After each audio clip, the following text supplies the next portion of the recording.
Did you know that the actor who played Bruce didn't like chocolate cake? Smells chocolatey, eh? Now, eat it. I don't want any, thank you. Eat it! Can you believe the iconic chocolate cake scene almost didn't make it in the movie? She wouldn't give him cake. This boy is something's up. According to screenwriter Robin Swicord, while budgeting, the producers were not sure to include the chocolate scene in the movie because it wasn't essential to the story. Hopefully for us, the scene did happen and remains one of the most iconic scenes in modern cinema.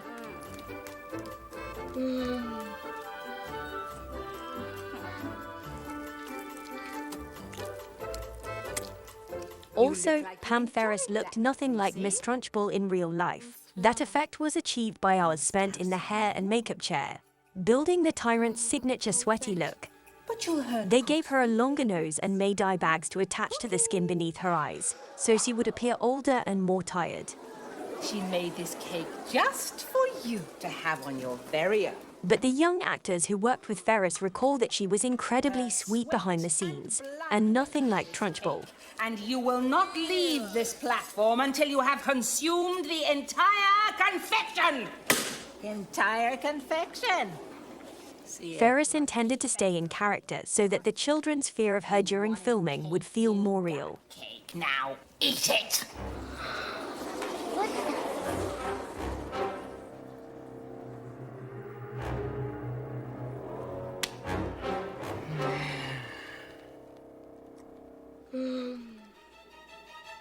Poor Brucey. They had a spit bucket for him. The shooting of this scene took 3 weeks to film. They had to shoot around 144 angles of him eating, so the child actor could spit out bites when they would cut the camera.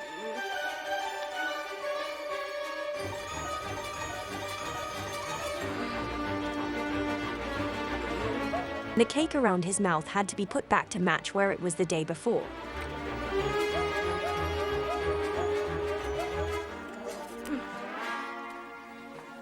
He's going to puke.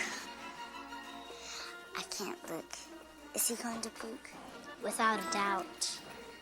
Jimmy Karz, who played the role of Bruce in the film, has since retired from acting and is now a doctor at the Philadelphia College of Osteopathic Medicine. Give up.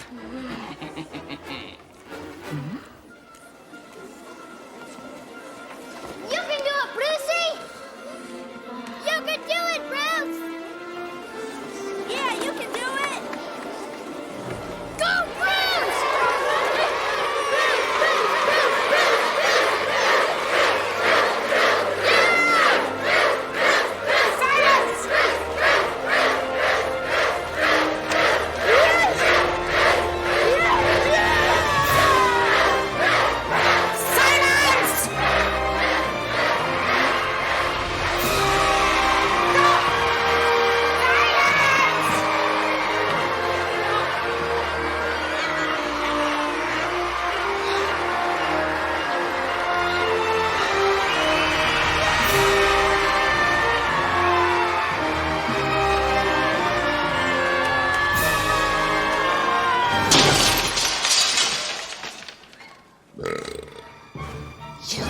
Can you imagine Matilda being starred by the Olsen twins?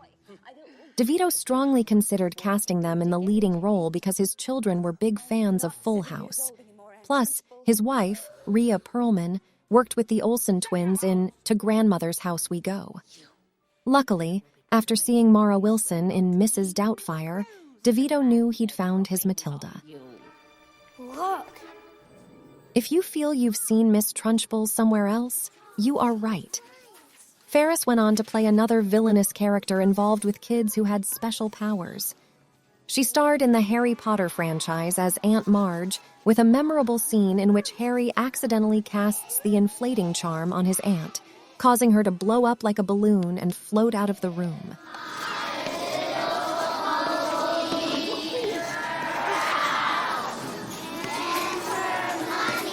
Director Danny DeVito revealed that for the chalk to write by itself, the words had to be written backward on the back of the chalkboard.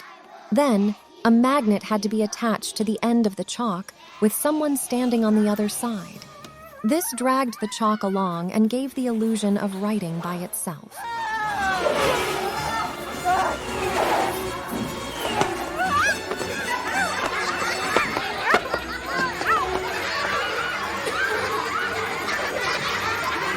In this scene, Ferris had to pretend to be pelted by chalkboard erasers.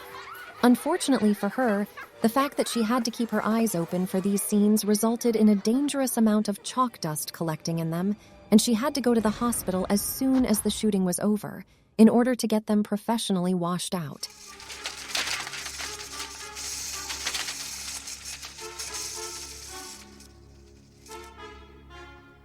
Mara Wilson had been a fan of the book ever since the age of 4, when she had overheard her mother reading it to other children.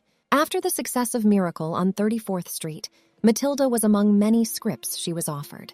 She chose it immediately.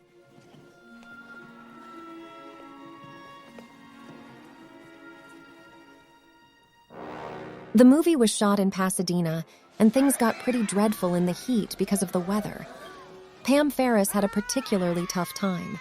DeVito recalled, "Pam went through so much. We had her in the big suit, and her filming days were the hottest days of the summer."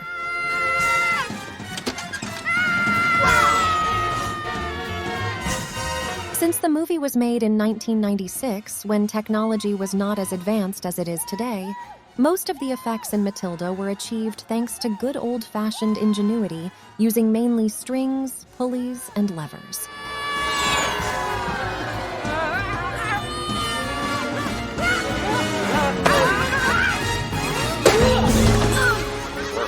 It's hard to imagine that a character so loathsome as Miss Trunchbull could actually be a real person. But according to Mara Wilson's book, Trunchbull's evil nature was based on fact. Wilson writes about her experiences speaking with Roald Dahl's daughter Lucy, and how she explained that the character was inspired by real events.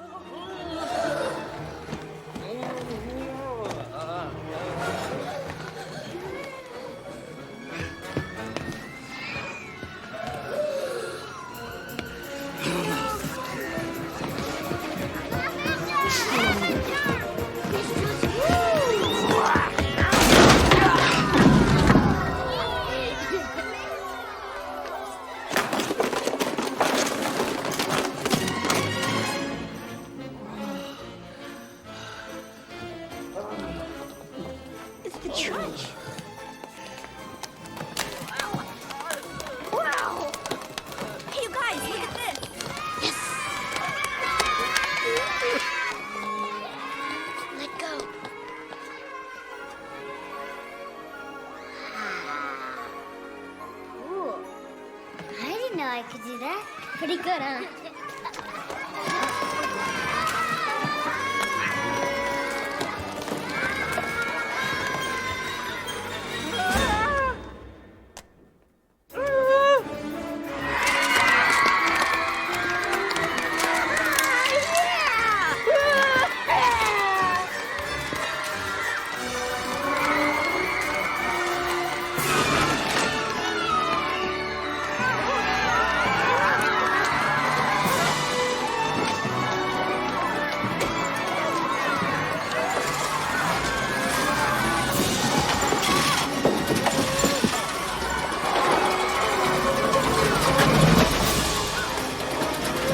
Yeah.